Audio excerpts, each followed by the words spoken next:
नई फौजी क़यादत से कितनी मुख्तलिफ होगी और आपके ख्याल में साख बहाल करना कितना मुश्किल टास्क होगा उनके लिए?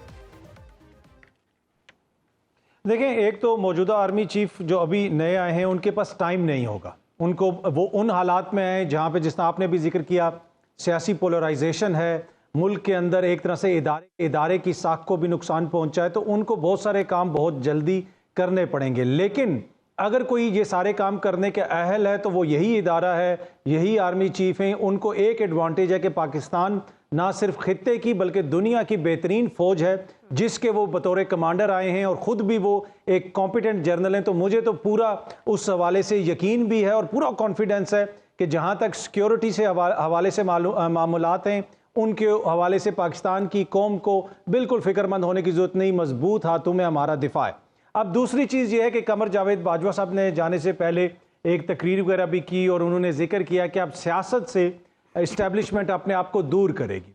अगर आप गुज़िश्ता हालिया चंद सालों में देखें ना, हालिया चंद सालों में ये तो हमने सुना इस्टेब्लिशमेंट की जानिब से कि हम सियासत से अपने किरदार को ख़त्म करेंगे, लेकिन इन हालिया चंद सालों में हमने ये भी देखा कि सियासत के अंदर इस्टेब्लिशमेंट का किरदार कितना ज़्यादा है। चाहे वो किसी हुकूमत का खात्मा हो, चाहे वो किसी हुकूमत का दोबारा वापस आना हो, उससे हमें पता चला, मालूम हुआ कि यहाँ पे इस्टेब्लिशमेंट का कितना ज़्यादा किरदार है सियासत में। और यही वजह है कि फिर गालिबन फैसला किया गया कि अब हमने सियासत से किनारा कशी करनी है। तो चैलेंजेस तो बहुत ज़्यादा होंगे उनके लिए, लेकिन वक्त के साथ, इसलिए कि जितना मुनज़्ज़म इदारा होता है वो एक बड़े बहरी जहाज़ की तरह होता है, एकदम से उसको वो मोड़ नहीं सकते। आहिस्ता आहिस्ता उसमें चेंजेस आएंगी। नए आर्मी चीफ आते हैं, वो अपनी टीम लेके आते हैं, क्या वो कोई तबादले करते हैं, क्या कोई नए अफसरान को वो किसी और जगह पे लगाते हैं, इन सब चीज़ों के ऊपर कौम की नज़र है।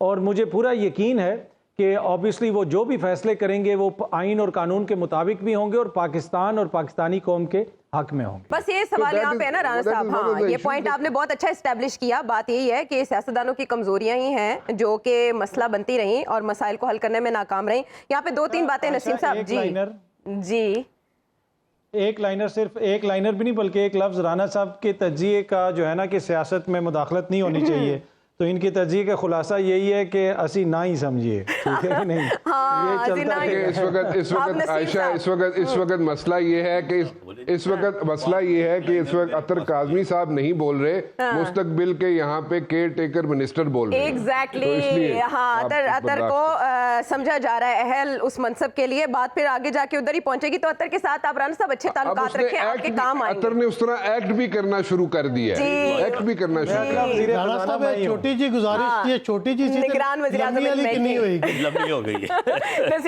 नसीम साहब आपकी तरफ आते हैं, बहुत सी बातें यहाँ इकट्ठी हो गई। कल मिलोगे नसीम सिद्दीकी साहब, फिर मैं तान दसांगा। इस्लामाबाद में आप ऐसा काम ना कीजिएगा नसीम साहब, आपको मशवरा है, और वो भी राना साहब से। अभी ये इत्तलात आ रही है कि तोशाखाना केस में नैब और FIA को हुकूमत दरखास्त देने की तैयारी कर रही है कि कार्रवाई जनाब आगे बढ़ाएं इमरान खान साहब के खिलाफ। तो फिर प्रेशर के अंडर खान साहब आएंगे मुज़ाकरात की मेज पर? देखें, खान साहब के ऊपर जितने मुकदमे इन्होंने करने थे वो पहले भी कर लिए हैं। बात यह है कि खान साहब की दौरे हुकूमत में कोई दूध और शहद की नहरें नहीं बह रही थी, उस वक्त भी बहुत सारे मसाइल थे, लेकिन गुज़िश्ता 7 माह के दौरान जो कुछ पाकिस्तान में हुआ उसकी नज़ीर नहीं मिलती। ये जो आए थे तजर्बाकार और जिन्होंने आके कहा था कि हम सब कुछ बदल देंगे, इकॉनमी भी संभाल लेंगे, अब वो ये क्यों कह रहे हैं कि जी इमरान खान हमारे साथ बैठे? भाई कौमी हुकूमत तो आपने वैसे कायम की हुई है, इस्टेब्लिशमेंट की सपोर्ट भी आपको हासिल है, तमाम तर हल्के जो हैं वो आपके साथ हैं, तो आपको इस एक शख्स से क्या मसला है? प्रॉब्लम यह है कि कुछ हफ्ते पहले तक हुकूमती दोस्त ये फरमा रहे थे कि इमरान खान असेंबलियां क्यों नहीं तोड़ता, पंजाब की और KPK की असेंबलियां तोड़ दे।